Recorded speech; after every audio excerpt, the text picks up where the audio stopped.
स्वागत है आपका एक बार फिर। बाजार फिलहाल स्टेबल से नजर आ रहे हैं, 51, 44, 45 तो कोई खास बदलाव नहीं। निफ्टी में सेंसेक्स भी एक सीमित दायरे में लगातार आज बाजार घूमते हुए नजर आए हैं। लेकिन अब यहाँ पर बाजार में ये भी चर्चा शुरू हो गई है कि अगली तिमाही के नतीजे कैसे दिखाई देंगे, क्योंकि ये सीरीज़ तो ख़त्म होने वाली है। अगली सीरीज़ कैसी होगी वो नतीजों पर काफ़ी हद तक डिपेंड करेगा। और रेटिंग एजेंसी क्रिसिल ने कंपनियों के तिमाही नतीजों पर एक रिपोर्ट निकाली है। इसके मुताबिक चालू तिमाही में कंपनियों की आय की ग्रोथ में कमी, जो गिरावट हम लगातार देख रहे हैं, वो जारी रहेगी और 14% के आसपास कुल आमदनी, रेवेन्यू या टॉप लाइन जिसे हम कहते हैं, बढ़ने की संभावना है। और क्या खास है इस रिपोर्ट में, जानने के लिए बात करते हैं क्रिसिल के सीनियर डायरेक्टर प्रसाद कोपरकर से। प्रसाद, स्वागत है आपका। आपकी रिपोर्ट के मुताबिक जून तिमाही में मार्जिन स्टेबल या स्थिर रहने की संभावना है, तो क्या ये माने कि मार्जिन में गिरावट का जो सिलसिला था वो अब खत्म हो गया? टू सम एक्सटेंट आप जो बोल रहे हैं वो ठीक है, बट वो सब सेक्टर में नहीं दिखाई दे रहा है। इनफैक्ट हम लोग बोल रहे हैं कि टोटल 25 सेक्टर्स दैट हमने जो देखे हैं उसमें से 15 सेक्टर में अभी भी मार्जिन प्रेशर है। And even on a quarter on quarter basis 15 sector में मार्जिन प्रेशर अभी भी रहेगा। हम ये भी देख रहे हैं कि नेट मार्जिन में पिछले 2 क्वार्टर से बढ़त आ रही है, तो क्या ये अच्छी खबर है?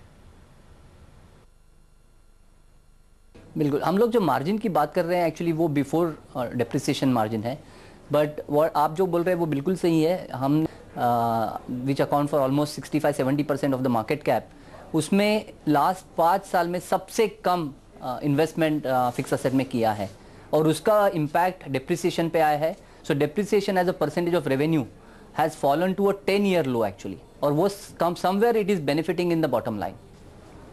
इन्वेस्टमेंट नहीं कर रही कंपनीज, तो क्या हम ये कह सकते हैं कि अपनी फ्यूचर ग्रोथ को सैक्रिफाइस करके मुनाफा दिखाने की कोशिश है?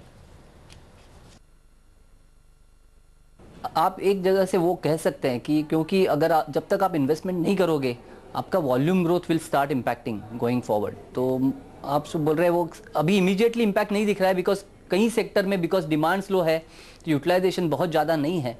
बट अगर ये साइकिल ऐसे ही रहेगा it will start impacting even the demands. लेकिन आपकी इस पूरी स्टडी और जो अनुमान आप अगले क्वार्टर का लगा रहे हैं उसके मुताबिक सबसे कमजोर सेक्टर कौन से हैं? I think airlines, shipping, hotels, metals, ये सेक्टर में हमको बहुत प्रेशर दिख रहा है अभी भी। लेकिन ये बताइए कि कौन सा सेक्टर बेहतर है, कहाँ पर परफॉर्मेंस बेहतर लग रही है आपको?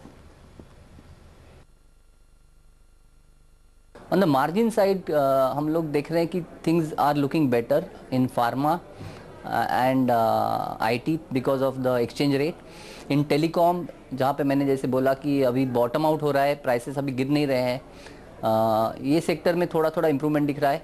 ऑटो सेक्टर में बिकॉज लास्ट ईयर मारुति के स्ट्राइक की वजह से बहुत ख़राब ओवरऑल एग्रीगेट नंबर्स आए थे, तो उसमें भी थोड़ा ठीक रहेगा। सो ये गिने चुने सेक्टर है जहाँ पे आपको मार्जिन इंप्रूवमेंट दिखेगा। एक सेक्टर जिसकी आपने बात नहीं की दोनों ही तरफ, इंफ्रास्ट्रक्चर, इसके बुरे दिन क्या पूरे हो गए?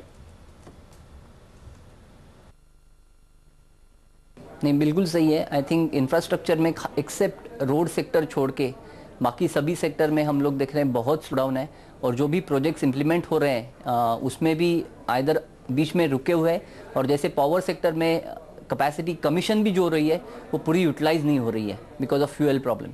तो ये most of the infra sector we are seeing problems continue, and unless the policy issues are handled either on land acquisition, fuel और approvals, we believe that this problem will continue. ये बताइए कि कंपनी की balance sheet पर इस मंदी का क्या असर पड़ेगा?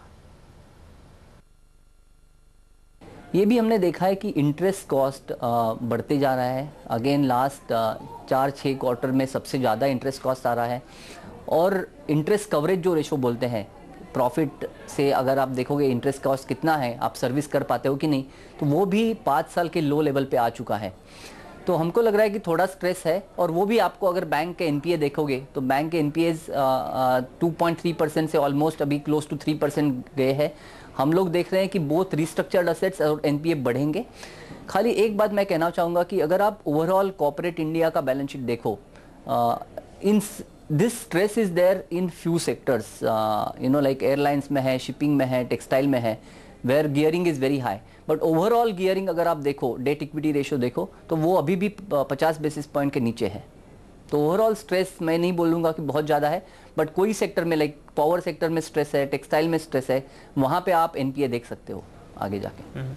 ओवरऑल बैलेंस शीट मजबूत हुई है, लेकिन निवेशक ये जानना चाहेंगे कि कंपनीज के मुनाफे के लिहाज से जो सबसे बुरा समय था, क्या अब वो पीछे छूट गया है? नहीं, हमको लग रहा है कि अभी फ्रॉम बॉटम लाइन पर्सपेक्टिव अभी जितना हमने प्रेशर देखा था वो शायद अभी बॉटम आउट हो रहा है।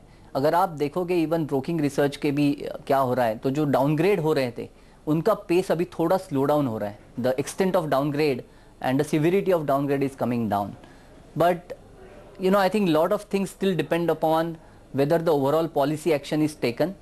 अगर वो नहीं होता है और अगर मानसून भी जैसे अभी दिख रहा है, पहले जून में 25% कम है जो लॉन्ग टर्म एवरेज देखा है उससे, सो ये इश्यूज अगर चलेंगे तो we will continue, then further downgrades will happen, but otherwise मुझे लग रहा है कि अभी थोड़ा डाउनग्रेड का रेट कम हो जाएगा।